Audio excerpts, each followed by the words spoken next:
안녕하세요. 너무 답답한 마음에 일단 펜을 들긴 했는데 어떻게 적어야 할지 모르겠네요. 남편과 결혼한 지 올해로 4년 차인 30대 여성입니다. 남편과는 20대 초반에 만나 연애만 10년 가까이 했으니 같이 지낸 횟수로 따지면 벌써 14년이네요. 연애를 10년씩이나 했던 건 남편이나 저나 사는 게 녹록지 못했기 때문입니다. 제 이야기를 먼저 해보자면 저를 세상에 존재하게 해주신 아버지께서는 제가 어렸을 때 병으로 돌아가셨어요. 이후로 어머니와 단둘이 살았는데 어머니께서 고생을 많이 하셨지요. 그래서 어머니께서 새아버지와 재혼을 하신다 했을 때 싫다고 할 수가 없었습니다. 새아버지는 어머니께는 좋으신 분이셨던 것 같아요. 재혼 후 어머니께서 웃으시는 날이 많아졌으니까요. 하지만 새아버지께선 저에게 곁을 내주지 않으셨고 어머니는 그걸 눈치채지 못하셨던 것 같습니다. 10대에 제가 할 수 있는 거라곤 그저 새아버지 눈밖에 나지 않도록 있는 듯 없는 듯 조용히 지내는 것 뿐이었네요. 지금도 마음의 상처로 남은 일 중 하나는 제가 고등학교 3학년이 되었을 때 있었던 일입니다. 제 대학교 진학 상담을 위해 어머니께서 학교에 왔다 가신 날이었지요. 학교를 마치고 집에 오니 어머니께서 저더러 이야기를 좀 하자고 하시더라고요. 그러더니 저더러 대학은 가지 말라셨습니다.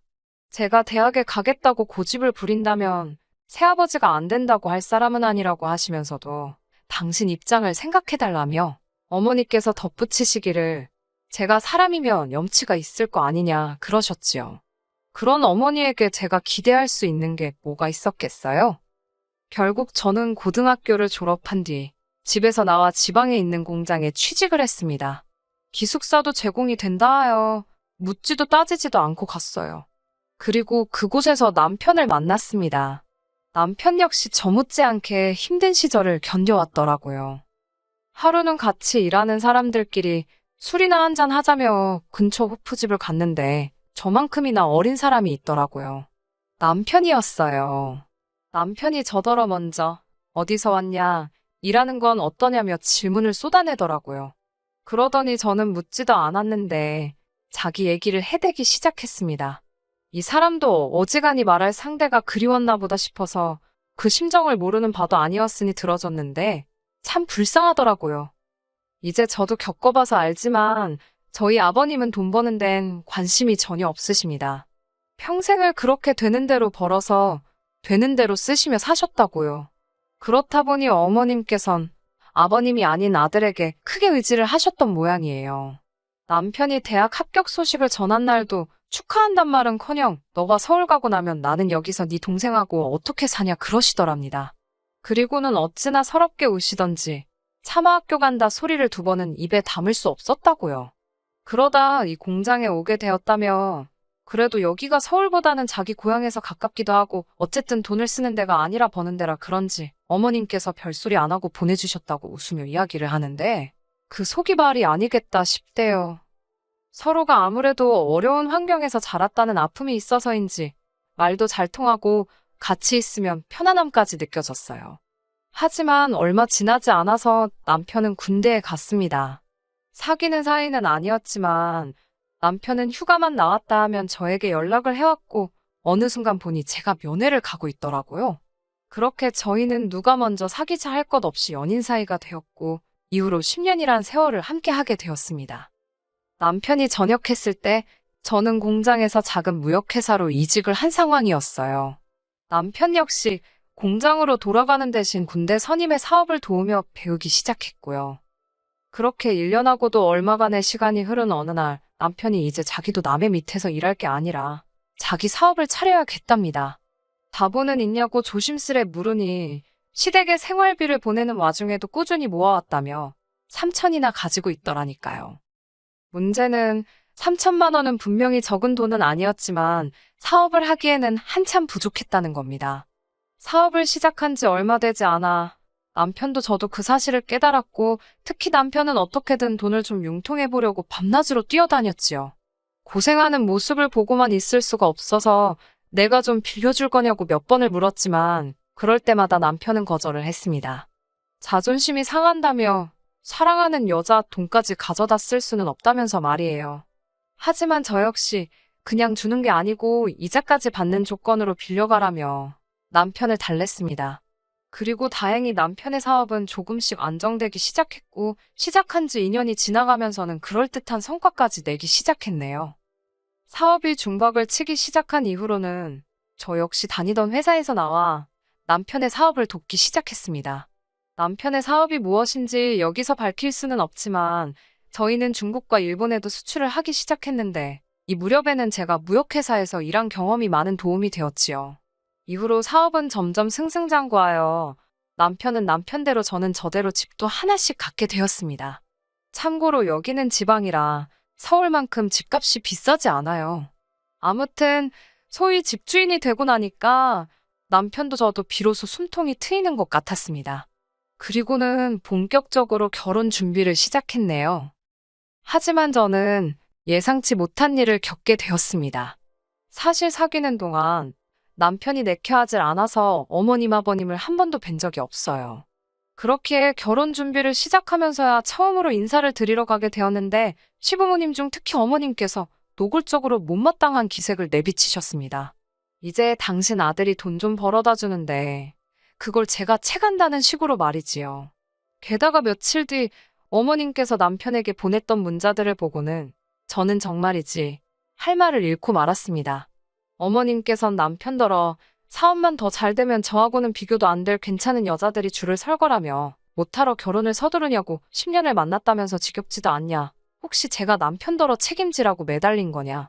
심지어 저희 둘이 10년을 사귀었는데 애도 안 생긴 거 보면 저한테 문제가 있을지도 모른다는 그야말로 막말을 한 보따리 적어 보내셨더라고요.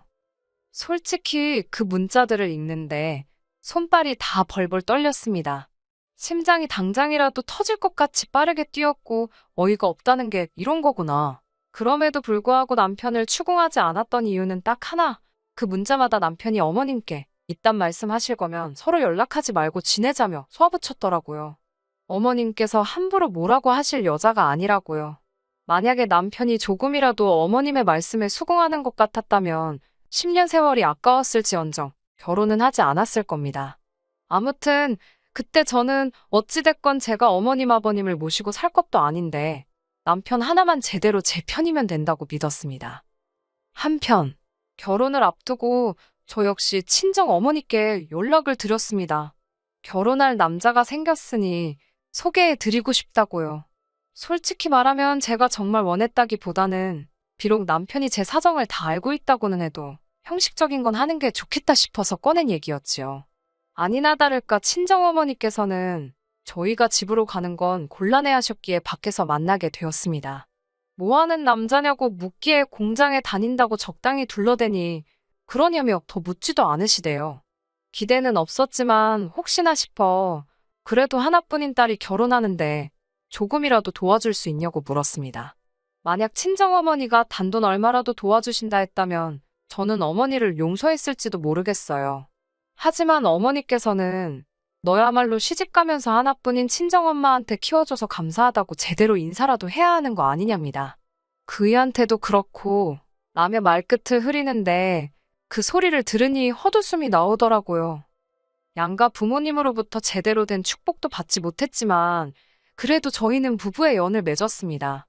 그리고 저희는 계획과 달리 제 명의의 집에서 살림을 차리게 되었어요. 어디서부터 설명을 해야 할지 이게 조금 복잡한데 일단 남편의 자취방 계약은 끝났는데 들어가게 된 아파트의 인테리어 공사가 늦어지면서 남편이 있을 곳이 마땅치 않아졌습니다. 어쩔 수 없이 공실이던 제 명의의 집에서 남편이 임시로 며칠만 지내기로 했는데 그게 화근이었어요. 신혼여행을 마치고 시댁에 인사를 드리러 들린 저희에게 어머님께서 다짜고짜 하소연을 하시더군요. 항상 월세를 전전하며 집주인 눈치만 살피며 살았다며 한 번만 편하게 살아봤으면 좋겠다고요.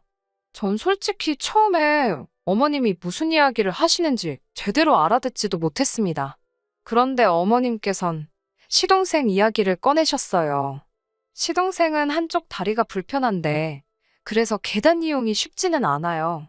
어머님께선 그런 시동생이 불쌍하지도 않냐며 아파트엔 엘리베이터도 있으니 시동생이 출퇴근하기도 좋고 뭐 그 밖에도 별의별 이유를 갖다 대셨는데 그러니까 결론은 저희 아파트에 어머님 아버님과 시동생이 들어가 살겠다는 거더라고요. 황당해서 남편을 쳐다봤더니 남편이 난처한 표정을 짓고 있었습니다. 평소 성격이라면 좋다 싫다 벌써 대답이 나오고도 남았을 시간이었는데 남편이 엄청나게 갈등 중이라는 걸 알 수 있었지요. 사실 남편도 처음 집 계약을 했을 때 평생 집주인 눈치 안 보고 사는 게 꿈이었다며 엄청나게 기뻐했었거든요. 그러니 어머님이 어떤 심정이신지 이해가 되었을 거고 차마 모진 소리를 할 수가 없었던 모양이에요.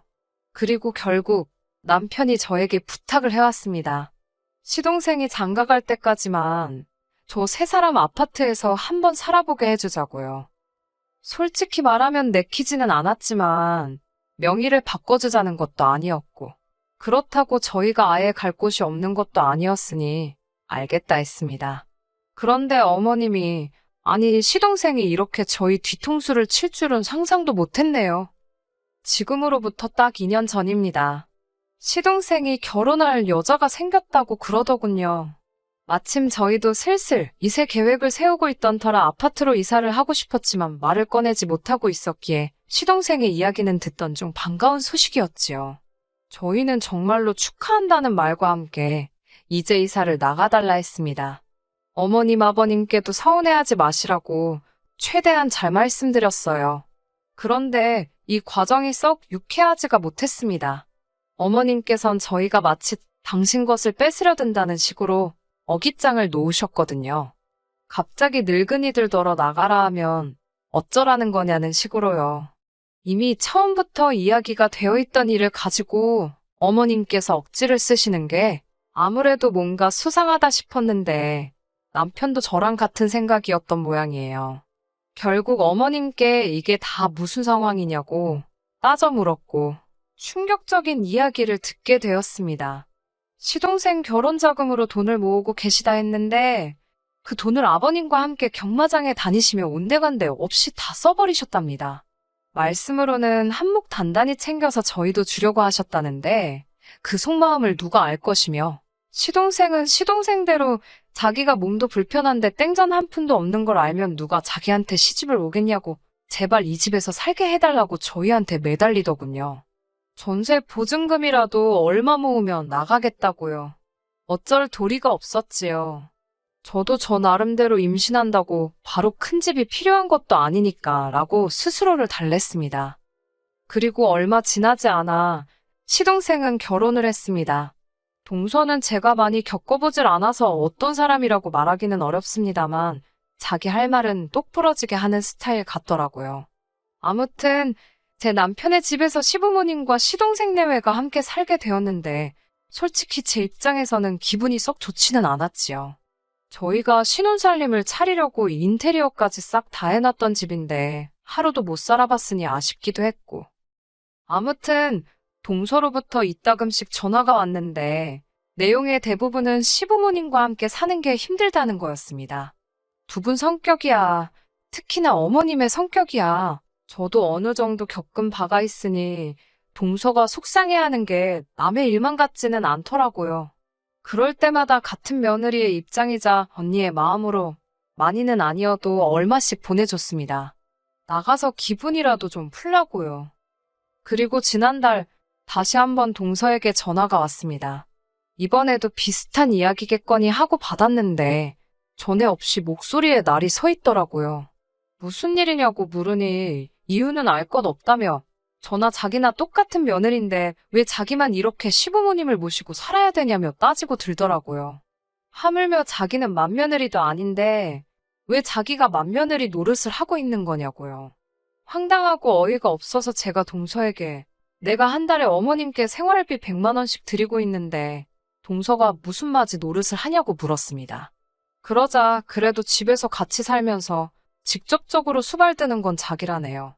저는 돈만 보내는 거 아니냐며 그건 성의가 하나도 없다고 이제 저더러 시부모님을 모시고 가라 했습니다. 자기도 좀 신혼집에서 신혼답게 살아봐야겠다나요. 뭔가 쎄한 느낌이 들더군요.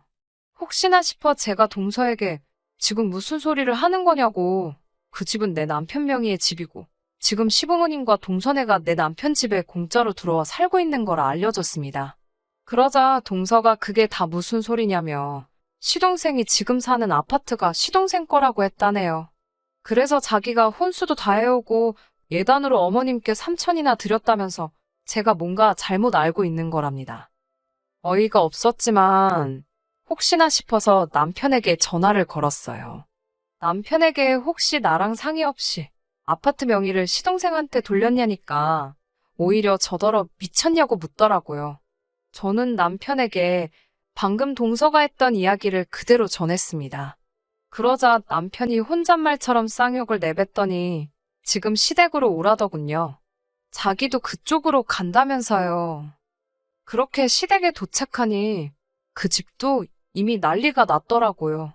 벌써 동서가 시동생에게 따지고 들었던 거겠지요. 시동생은 저희를 보자마자 무슨 말 같지도 않은 소리를 하면서 특히 저한테 왜 없는 소리를 하냐고 따지고 들더라고요.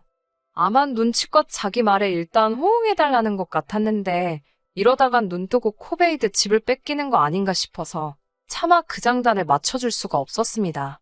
남편도 저와 같은 생각이었는지 시동생더러 뭐라고 거짓말을 치고 다녀서 이런 상황을 만드느냐며 화를 내더니 이 집은 내 집이고 사정이 이렇게 된 이상 안 되겠다며 집을 비워달라 하더라고요.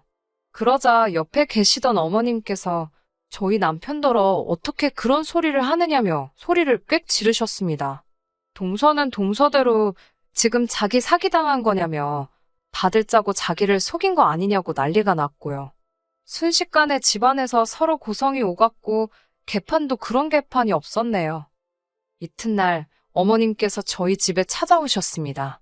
연락도 없이 오전 10시가 되어서야 오셨는데 아마 남편이 없을 만한 시간대를 골라 오신 것 같았어요. 어머님께선 제 손을 부여잡으시곤 이대로 네 시동생 이혼시킬 판이냐며 너희는 먹고 살만하지 않냐고 어차피 집도 두 채인데 이참에 안 하는 시동생을 줄하셨습니다. 그 오랜 세월 저희가 얼마나 고생해서 여기까지 왔는데 어떻게 그런 소리를 하시냐고 안 된다 하니까 그럼 너네가 고생했으니까 시동생도 고생을 시켜야 속이 시원하겠냐며 오히려 저를 무슨 고약한 사람처럼 몰아가시더군요. 도저히 말이 통하지 않아 남편이 있을 때 다시 오시라 했습니다. 그런데 그때 남편이 이게 다 무슨 말도 안 되는 소리냐며 부엌으로 들어왔어요.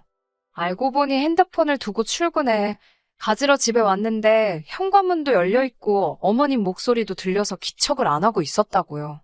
남편은 더할 이야기 없다며 어머님더러 일주일 안에 집을 구해 나가시라 했습니다. 아니면 시동생 내외라도 내보내시라고 안 그러면 그 집 팔아버리겠다고 엄포를 놓더라고요. 어머님께서는 그런 남편에게 네 마음대로 하라며 부모 동생도 못 알아보는 버러지 같은 놈이라고 욕을 퍼부으시곤 집을 나가셨습니다. 그리고 정말 일주일이 지났는데 시동생에게서 연락이 왔습니다. 문자 내용은 가관이었어요. 그까짓 집 한 채 내줬다고 자식 돌이 당한 게 아니라는 둥, 부모님 곁에서 있었던 건 형이 아니라 나라는 둥, 자기가 부모님을 잘 모셨으니 형하고 형수도 사업에만 집중할 수 있었던 거 아니냐며 이 집은 응당 시부모님과 자기가 받아야 할 몫이라대요.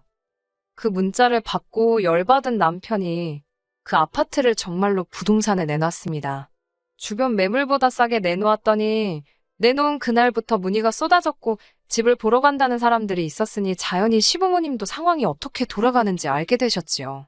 그제서야 남편이 허풍이 아니었다는 걸 아셨는지 어머님께서 저더러 네 남편 좀 말려보라며 연락을 해오셨습니다. 저는 죄송하다고 저는 그저 남편이 하는 대로 따를 거라고 했어요. 이번엔 동서까지 나서서는 진짜 이 집 팔면 자기는 시동생이랑 이혼할 거라고 하길래 하고 싶은 대로 하라고 했습니다. 그리고 지난달 진짜로 아파트를 팔았습니다. 그제서야 시부모님께서도 정말 왜 이렇게까지 독하게 구냐면서 이제 당신들은 어디 가서 사느냐고 저희 집에 들어오면 안 되냐고 물으시더군요. 남편은 그런 어머님의 제안을 싫다는 한마디로 단칼에 거절하곤 자기는 지난 십몇 년이 넘는 세월 동안 자식돌이 충분히 한 것 같다며 이젠 그만두겠다 덧붙이대요. 옆에서 보고 있는 제가 다 민망하리만치 조금의 여지도 주지 않더라니까요. 그리고 현재 동서는 일단 본인 친정에 갔고 시부모님과 시동생은 조금 떨어진 동네에 있는 오래된 빌라에 들어갔습니다. 보아하니 시동생이 대출을 받은 것 같던데 자세히는 저도 모르겠네요. 관심을 안 가지려고 노력 중이거든요.